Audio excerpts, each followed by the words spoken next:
थे। महंगाई और बढ़ते किरायों की वजह से आवाम के लिए रेल का सफर भी मुश्किल हो गया है। रेलवे इंतजामिया ने ट्रेन में सहूलियात फराहम के बगैर ही तमाम मुसाफिर ट्रेन के किराए 8% और मालगाड़ियों के 25%, जबकि प्लेटफॉर्म टिकट 10 से बढ़ाकर 20 रुपए कर दिया है। मुसाफिरों का क्या कहना है, शौकत अली से जानेंगे। पेट्रोलियम की कीमतों में इजाफे का सिलसिला जारी है और इम्कान जाहिर किया जा रहा है कि अभी इसमें मज़ीद इजाफा होगा।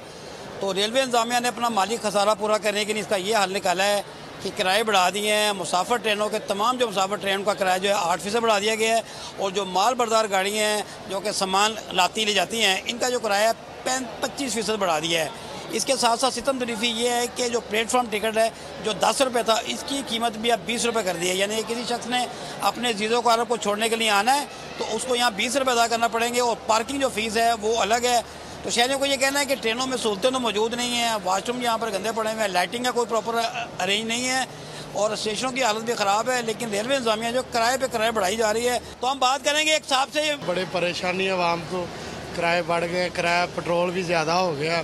अब और कह रही कि सुना है किराए ज़्यादा कर रहे हैं। प्लेटफॉर्म टिकट भी बढ़ा दिया 10 से 20। हाँ जी, 20 रुपये हो गया। ये भी परेशानी आवाम के लिए है और जितना बोझ डाल रहे हैं आवाम पे, कहना है कि आवाम पर ही तमाम बोझ डाल रहे हैं और अगर जो पेट्रोल बढ़ता है तो हमारा ठीक है। शौकत अली, बहुत शुक्रिया आपका।